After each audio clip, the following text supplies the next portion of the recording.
So, Speaker of the House Mike Johnson has just completely unraveled his own legislative strategy during a nationally televised interview on Fox News Sunday. For months, Johnson has assured Republican colleagues and conservative voters that he had a methodical plan to advance the MAGA agenda while navigating divided government.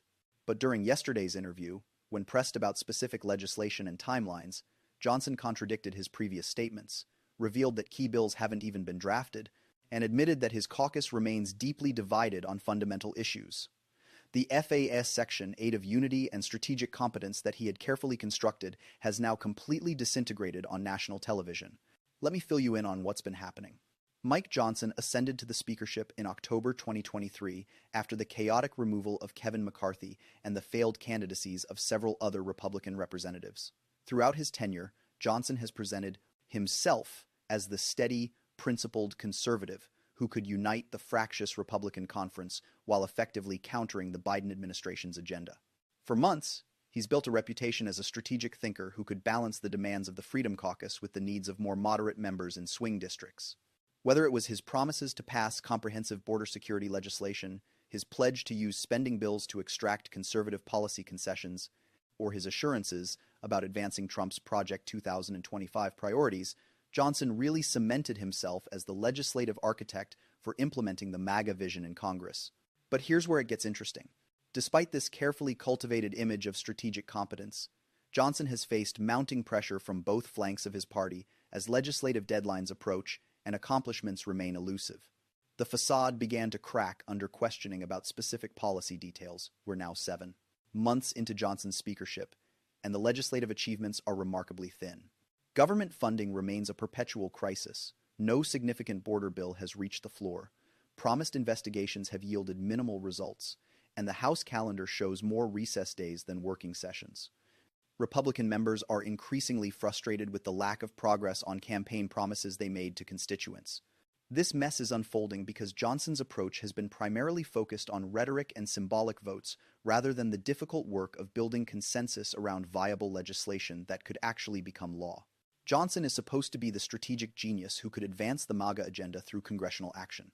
But here's the kicker. During yesterday's interview, when asked directly about the timeline for the government funding package, Johnson admitted that Republicans still haven't agreed on spending levels internally, contradicting his previous statements that a unified plan was ready to present to the Senate. And before we go any further, let's be real for a second. This isn't about conservative versus progressive policy differences. What we're seeing is a fundamental failure of legislative leadership and strategic planning that transcends ideology. Now, back to the matter at hand. Reports from around May 15th revealed just how unprepared Johnson was for basic questions about his legislative strategy. When pressed by Fox News host Shannon Bream about the specific contents of the border security package he's been promising, Johnson stumbled significantly, saying we're still working through the details, and even went as far as to suggest that a comprehensive bill might not be possible before the election, directly contradicting his April statement that such legislation would be coming within weeks, not months. Talk about a reversal of position. Essentially, Johnson was admitting that his much-touted legislative agenda was more aspirational than actual, with no concrete plans ready despite months of promises to the contrary. And this wasn't a minor slip in an otherwise solid performance. Throughout the interview, Johnson struggled to provide specifics on multiple fronts, from appropriation strategies to healthcare policy to the promised accountability for the Biden administration. This revelation sent shockwaves through Republican circles because it raised all sorts of questions. If Johnson, who has repeatedly claimed to have a strategic vision and plan, could so completely fail to articulate that plan when given a friendly forum on Fox News, what does that mean for the Republican legislative agenda heading into a critical election period? Now, this isn't the first time we've seen this pattern with Johnson. His leadership approach consistently features bold promises, followed by implementation failures. Whenever policy details are required, he's quick to retreat to vague assurances while continuing to delay actual legislative action. We've spotted this pattern time and time again. Just think about how he handled the government funding showdown in March. Johnson delivered multiple press conferences, promising that Republicans would secure major conservative policy wins through the appropriations process. He assured the conference that he had a strategic plan to force Democrats to accept border security measures and spending cuts. The end result? A clean funding bill with none of the promised conservative victories, and Johnson claiming it was actually a win because it avoided a shutdown. Then there was the promised impeachment process against Homeland Security Secretary Alejandro Mayorkas. Johnson wasn't pleased when moderate Republicans expressed reservations about moving forward without stronger evidence. After months of assuring conservative media that impeachment was imminent, the process stalled repeatedly. When it finally moved forward, the resolution failed on the House floor and an embarrassing miscalculation of his own members' positions. And let's not forget how he distanced himself from the bipartisan border security bill negotiated in the Senate. When that compromise legislation emerged in February, Johnson initially indicated he might consider it before abruptly reversing course and declaring it dead on arrival in the House, without offering any alternative. According to multiple sources, Johnson had previously signaled to Senate Republicans that he could work with a compromise bill, only to back away when Trump opposed it. Even his promise to hold a vote on a national abortion restriction faced a similar fate when Johnson told religious conservative groups it was coming, only to later acknowledge to reporters that divisions within the Republican conference made such a vote impossible. Now, with this latest interview debacle, Johnson is in the hot seat like never before. This pattern is becoming all too familiar. You can promise bold action and strategic vision, but when the moment comes to deliver actual policy details and legislative text, the gap between rhetoric and reality becomes painfully apparent. So, what exactly did Johnson say in this interview that has everyone so shocked? Well, it all boils down to a complete unraveling of the narrative he's been constructing for months. The impasse happened because Johnson has been trying to appease the demands of his conference's right flank with promises of aggressive conservative action, while simultaneously assuring moderates that he wouldn't force them into politically damaging votes. Ultimately, this balancing act just collapsed when specific questions required him to commit to an actual position. As Speaker, Johnson decided to take an evasive stance during the interview. He repeatedly pivoted to attacking the Biden administration and refused to provide clear answers about his own plans. His approach seemed to be just running out the clock until the next question. At first, this rhetorical approach seemed to be working as he fielded initial questions about general political dynamics. But here's where things started to go wrong. As the interview progressed into policy specifics, some serious issues started cropping up. Johnson couldn't explain why the promised border security package hadn't materialized. He struggled to articulate a coherent plan for government funding ahead of the September deadline, and he had no clear answer when asked about the House's limited work schedule, despite numerous unaddressed priorities. While Johnson attempted to maintain his composure, predictably, his inability to provide substantive answers began to undermine his credibility.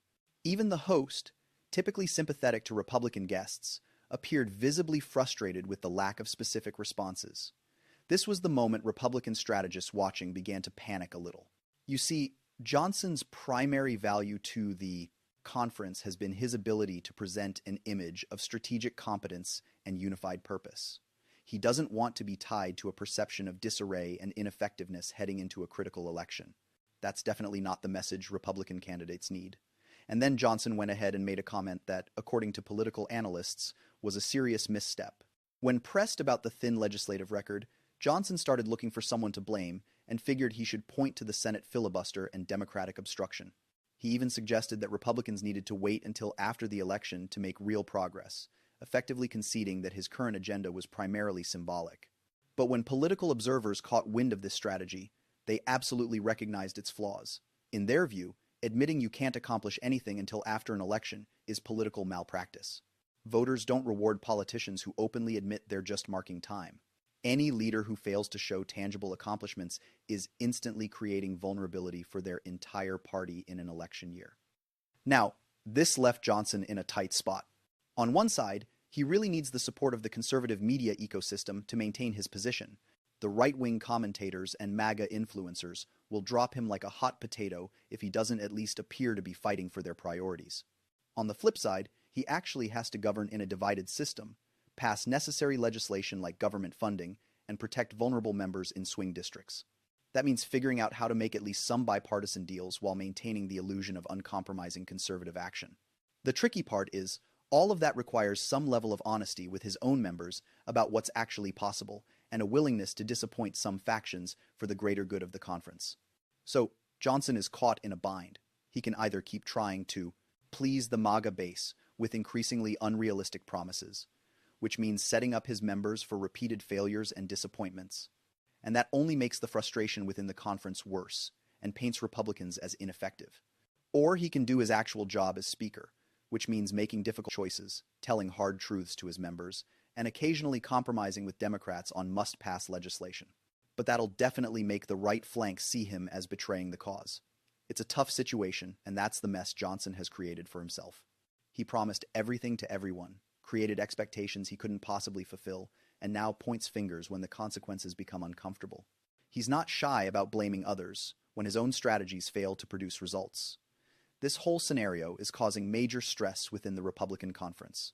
If Johnson has completely failed to articulate a coherent legislative strategy and is willing to publicly undermine confidence in his own planning, every Republican member is left wondering if they're heading into the election with nothing to show voters. Those moderate Republicans who are trying to balance conservative principles with the practical needs of their swing districts are now worried sick about returning home for the August recess with minimal legislative accomplishments. Meanwhile, the MAGA wing believes Johnson isn't fighting hard enough and that he's too willing to compromise on must-pass legislation.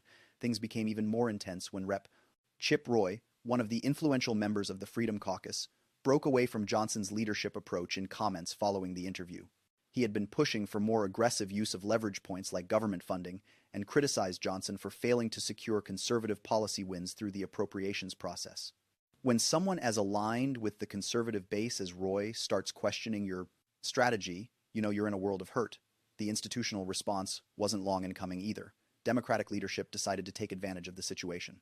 Within hours of the interview, Democratic committee chairs released statements highlighting Johnson's admissions about the lack of a coherent Republican agenda. They pointed out that the constitutional principle of separation of powers requires Congress to actually legislate, not just engage in political theater.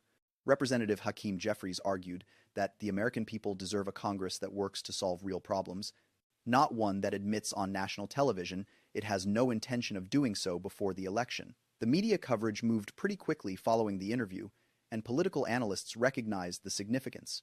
After all, every day the House spends on messaging bills rather than substantive legislation means critical national priorities remain unaddressed.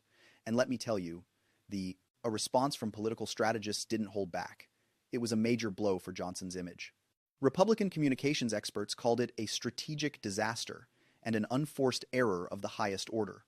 That's political speak for saying, you've completely undermined your own narrative. There's no way to spin this positively.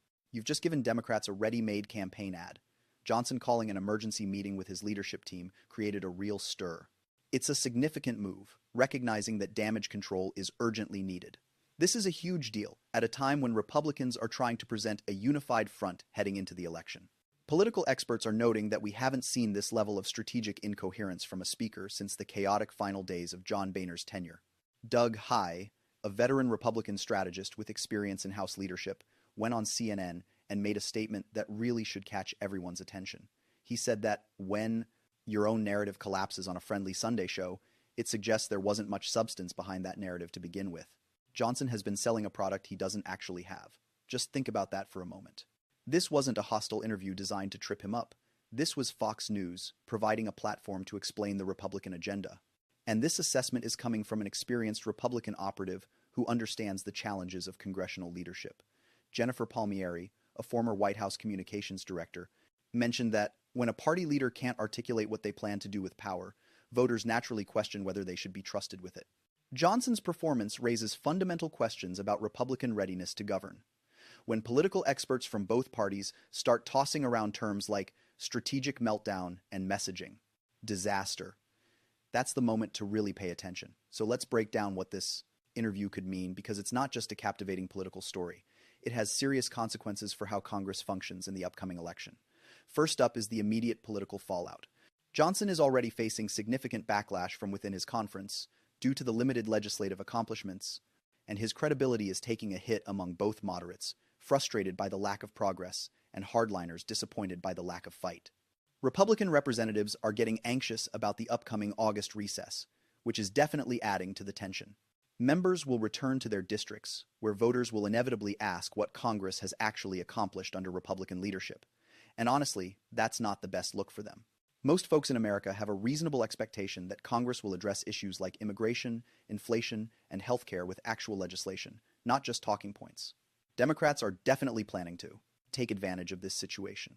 They'll argue that Johnson and House Republicans are all rhetoric and no action, focused on political theater rather than problem solving, and they'll have Johnson's own interview responses backing up those claims. This is going to be Exhibit A in proving that Republicans don't have a serious governing agenda. You can expect to see clips from this interview popping up in Democratic campaign ads across the country. Now, let's touch on what this means for Congress as an institution. Johnson has been working to maintain the illusion that the House is functioning normally under his leadership, trying to present it as a body capable of addressing the nation's challenges. But by admitting that key promises won't be fulfilled before the election, he's waded right into questions about institutional effectiveness. House Republicans are now split between those wanting to lower expectations for legislative accomplishments and those insisting that Johnson must deliver on previous promises, which complicates the conference's messaging heading into campaign season. Yet, Johnson probably felt he had no other choice but to acknowledge reality at some point. If he continued to make specific promises about legislation that he couldn't deliver, his credibility would take an even bigger hit. This situation shines a massive spotlight on the dysfunctionality of Congress. At the heart of the issue is whether the House under current leadership can fulfill its basic constitutional responsibilities, or if it has been reduced to a platform for political messaging. The legislative branch was designed to be the primary policymaking body in our system of government. When the Speaker essentially admits that little substantive legislation will happen before an election, it represents a fundamental failure of Congress's core purpose. Johnson has always been uncomfortable with the basic reality of divided government. He craves the political benefits of bold promises without the difficult work of building consensus necessary to fulfill them. If the notion that Congress can simply postpone its basic responsibilities until after an election is normalized, that's a significant blow to our constitutional system, and it opens the door for further institutional decline. So, the implications of this interview reach far beyond just Johnson and the current Congress. It's about the fundamental capabilities of the legislative branch for years to come. Each time congressional leaders openly acknowledge they won't address pressing national challenges, it weakens our democratic institutions. It starts making behavior that used to be completely unacceptable feel normal. Think about it. If Johnson can openly admit that his agenda is on hold until after the election, what's to stop future speakers from taking the same approach? If he can just postpone action on campaign promises whenever convenient, what's to prevent future leaders from doing the same? These actions don't just disappear when the news cycle moves on. They become part of our new political reality, and that's pretty dangerous. Democracy relies on functioning institutions that address public needs, assuming that elected officials will work to solve problems even when it's politically difficult. When those expectations crumble, democracy itself starts to falter. Looking ahead to November, it's clear that all of this is going to have some significant effects. We're still months out from Election Day, but the narrative being set now is bound to influence how things go. If the story playing out is one of a House Republican majority with no coherent agenda or ability to deliver on promises, that spells trouble for their electoral prospects. Voters usually don't reward incompetence and inaction. They want results and competence. Right now, Johnson isn't offering either of those. So expect Democrats to champion a message focused on the contrast between Republican chaos and their own policy agenda. After months of legislative stagnation under Johnson's leadership, there are voters who believe that if you want Congress to actually address national challenges rather than just talk about them, changing which party controls the House might be necessary. They're promising less performative politics and more substantive legislation addressing kitchen table issues. That message might just hit home for a lot of voters, including some moderate Republicans and independents who care about government effectiveness. So here's the deal. Mike Johnson, the Speaker who promised to advance the MAGA agenda through strategic legislative action, has now admitted on national television that his plan has essentially collapsed. This isn't just a momentary political embarrassment. It's a fundamental failure of legislative leadership. If House leadership can't articulate a coherent agenda or demonstrate the ability to address national challenges, then we're basically saying that Congress has abandoned its core constitutional purpose. That would mean we're stepping into a completely new realm where the legislative branch serves primarily as a platform for messaging rather than a body that makes laws. It's about so much more than just Johnson's future as Speaker. It's about whether we genuinely have a functioning legislature or if we're just stuck with a performative body incapable of addressing national problems. So keep an eye on this. Things are just heating up. Johnson faces growing criticism from within his own conference. Members are anxious about facing constituents without accomplishments, and the political fallout continues to spread. The stakes have never been higher, the evidence of institutional dysfunction never clearer, and the outcome for Republican electoral prospects more uncertain.